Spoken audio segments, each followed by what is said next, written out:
Di chapter kali ini ada momen di mana Dante membuat Asta marah.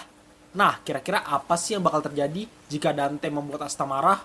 Tonton video sampai habis, akan kita bahas di pembahasan kali ini.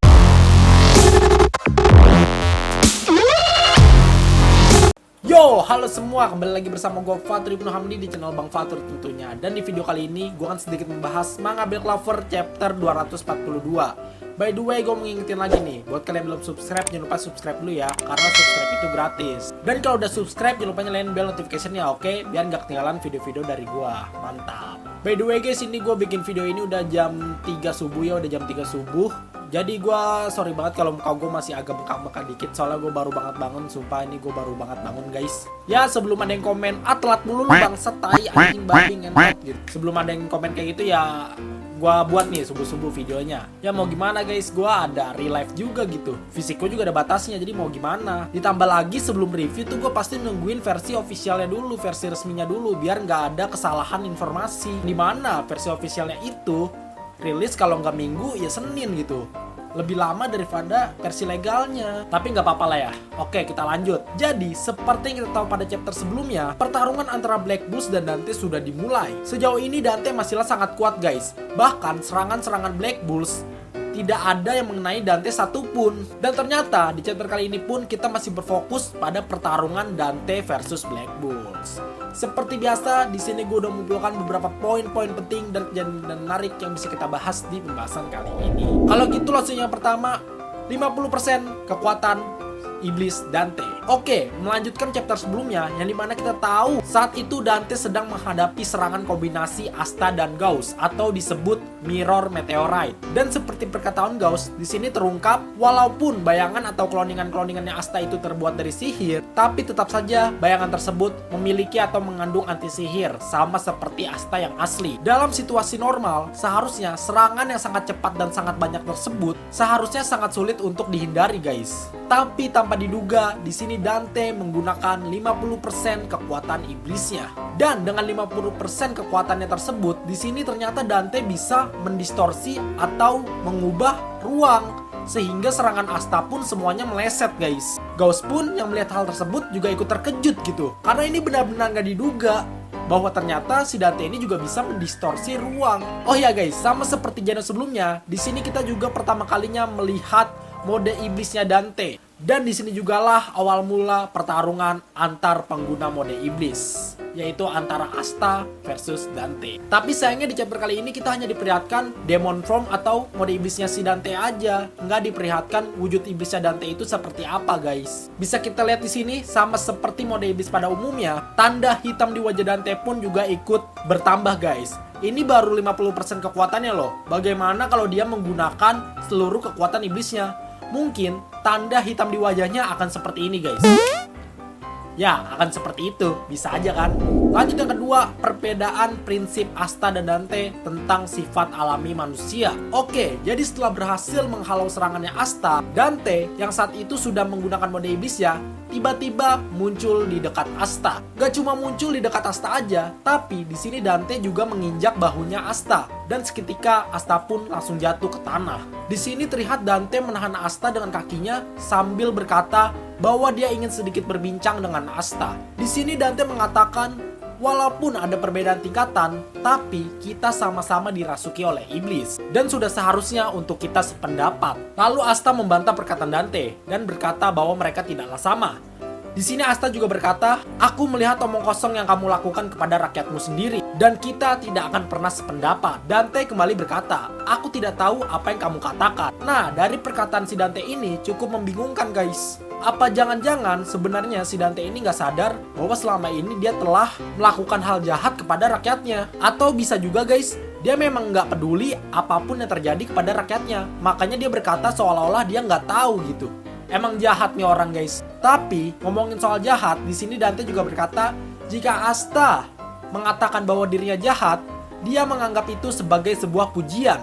Dante mengatakan bahwa binatang tidak memiliki niat jahat atau kebencian. Jadi, menurut Dante, sifat jahat itu merupakan emosi tertinggi yang hanya bisa dikembangkan oleh manusia. Di sini Dante juga mengatakan kepada Asta bahwa Asta juga pasti pernah merasakan kemarahan, kebencian, balas dendam, bahkan kehancuran. Dan semua sifat itu adalah kekuatan dari sifat jahat atau niat jahat. Bagi Dante, saat seseorang melepaskan emosi tergelapnya atau emosi jahatnya, maka saat itulah dimana seseorang menjadi paling manusia. Jadi itu intinya guys, bagi si Dante ini, semakin jahat dia, maka dia semakin merasa bahwa dirinya adalah manusia. Itu prinsip Dante tentang sifat alami manusia. Bagi Dante, semakin jahat manusia, maka dia semakin manusia.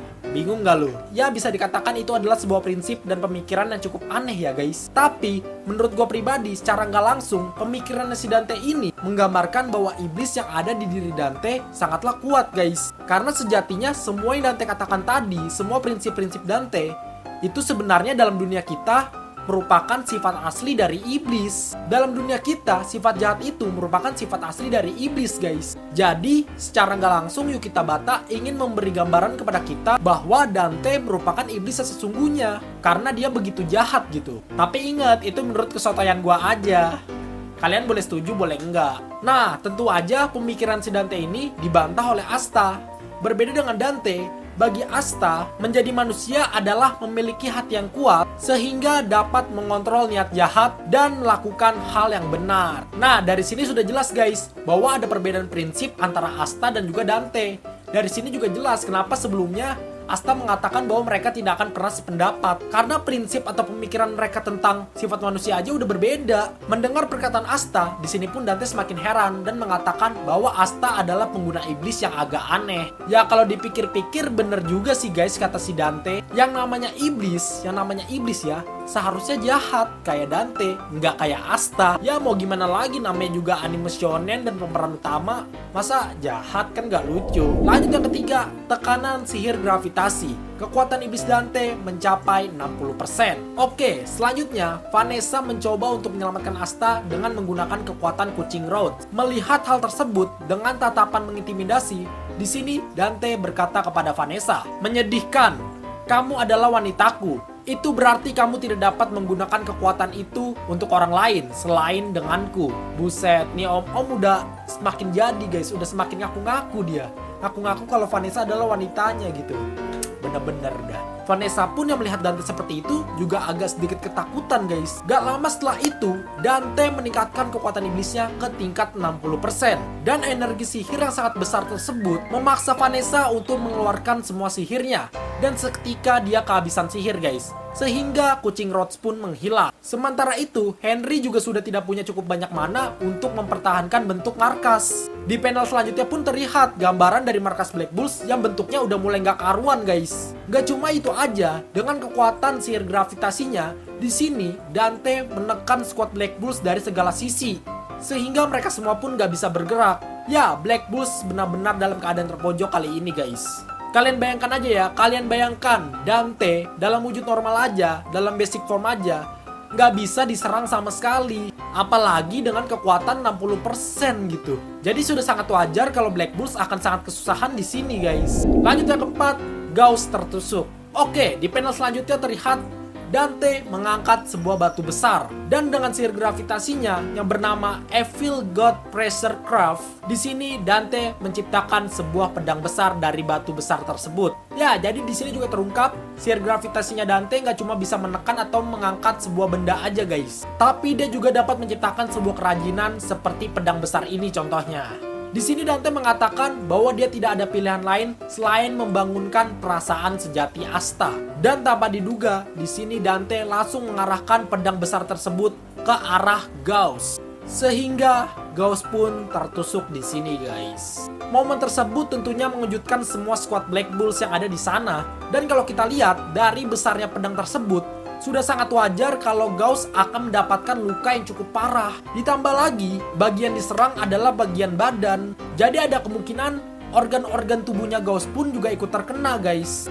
Apakah di sini Gauss akan bernasib sama seperti Hammond dan Sirentium di Golden Dawn? Semoga aja enggak ya guys. Lanjut yang kelima, orang tua Asta. Oke, jadi setelah Asta melihat apa yang terjadi kepada Gauss, di sini seketika Asta diam seakan-akan gak percaya.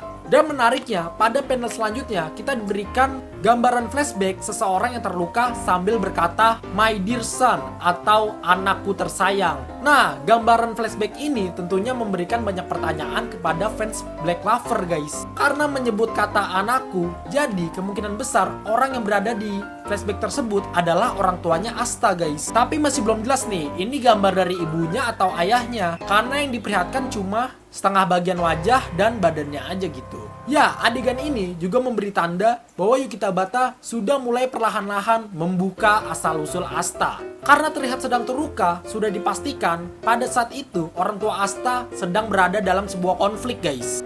Namun dengan siapakah orang tua Asta berkonflik?